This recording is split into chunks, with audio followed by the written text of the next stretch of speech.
Nous constatons la merveilleuse harmonie des Écritures, le message invariable de ce livre extraordinaire qu'est la Bible. Pour Dieu, un jour est comme 1000 ans, et 1000 ans comme un jour. Pour lui, le temps n'existe pas, et il n'y a point de changement dans les principes qui dirigent son action envers les siens. C'est toujours la même histoire, le même thème que nous retrouvons dans tous les récits bibliques. Avec Job, la chose difficile, la terrible fournaise et la double portion qui suivit sa restauration annonce la vie de résurrection de celui qui est uni au Seigneur ressuscité. Avec Élisée, la chose difficile, cette pensée, ce regard constamment fixé sur le prophète que Dieu va rappeler et les habits déchirés. Ensuite, il reçoit le manteau du prophète, la double portion et l'esprit.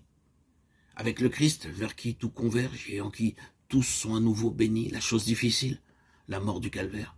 Puis, l'onction d'une huile de joie, le retour auprès du Père, dont il partage le trône. Il doit en être ainsi pour tous les membres de son corps. Ils doivent choisir la chose difficile, la communion avec le Seigneur sur la croix, en sa croix, pour être véritablement unis à lui, le premier-né d'entre les morts, pour participer à l'onction qu'il reçut au-dessus de ses semblables et finalement être assis avec lui sur le trône. Les frères, les sœurs, les anciens amis de Job vinrent tous le visiter. À nouveau, nous constatons que Dieu est la cause première de tout ce qui touche ses enfants. Job s'était plaint à Dieu de ce qu'il avait éloigné de lui, ses amis, et maintenant c'est Dieu qui les lui ramène. Ils reviennent, ils l'entourent quand ils apprennent que Dieu lui a parlé et l'a justifié. Ils mangeaient avec lui dans sa maison, sans craindre plus longtemps de partager le pain d'un réprouvé. Ils le consolèrent de tout le mal que l'Éternel avait fait venir sur lui. Tout châtiment semble être une cause de tristesse, mais il produit un fruit paisible de justice pour ceux qui ont été ainsi exercés. Hébreux 12, 11. On peut affirmer qu'aucun mal n'a source en Dieu, et c'est exact. Cependant, il est souvent dit que Dieu appelle le mal sur son peuple d'Israël, Ézéchiel 14, 22, Amos 3, 6. Il est donc évident, d'après l'enseignement des Écritures, que Dieu est au-dessus de tout, et en tout ce qui advient à ses enfants. Il fait concourir toutes choses à leur bien. C'est pourquoi, se reposant sur sa volonté, il ne voit plus les afflictions comme un mal. Mais les Écritures n'hésitent pas à nommer les afflictions de Job un mal parce que, en elles-mêmes et en dehors des desseins de Dieu, la souffrance est un mal. Le renoncement à soi-même de Job fut mis à l'épreuve par Dieu. Il envoie ceux-là même qui l'ont délaissé à l'heure de l'affliction pour lui apporter argent et présents. C'était, il est vrai, la coutume en Orient lorsqu'on visitait une personne d'un certain rang après qu'elle avait traversé une épreuve. Cependant, il fallut que Job s'effaçât complètement pour pouvoir dire en cette occasion, le Seigneur a ôté.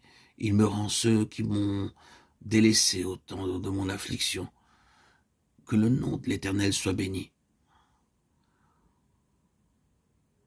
Pendant ces dernières années, Job reçut de l'Éternel plus de bénédictions qu'il n'avait reçues dans les premières.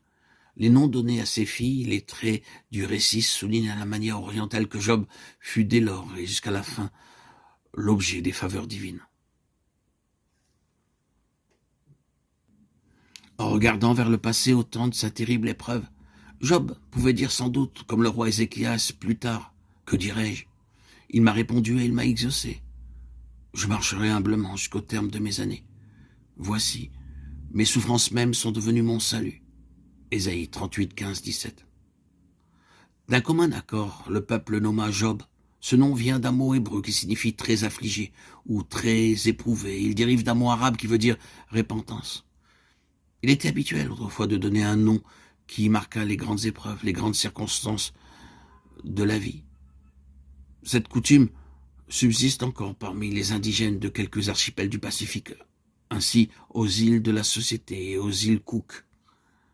Job fut effectivement un signe pour le peuple, rappelant par sa seule présence que l'homme doit renoncer à soi-même pour dépendre uniquement de Dieu. Il vécut encore 140 ans après les jours de son affliction, et mourut très âgé et rassasié de jours. Il vit ses fils et les fils de ses fils jusqu'à la 4e génération, ce qui était autrefois une marque de la faveur divine. Il avait passé par le feu. Et dans la fournaise, il avait perdu ceux qui ne pouvaient pas soutenir l'épreuve du feu. Mais ce qui avait du prix pour Dieu, le pur métal avait subsisté pour la vie éternelle. Le livre se termine sans qu'il soit fait d'autre mention de l'adversaire. Cependant, nous savons qu'il continue de parcourir la terre et de s'y promener, attaquant sans cesse et le plus souvent de façon très subtile les enfants de Dieu. Mais loin d'atteindre son but, il le dépasse en ceci que par la fournaise, il amène le racheté à une connaissance plus grande, plus profonde de Dieu et à la possession de grandes bénédictions.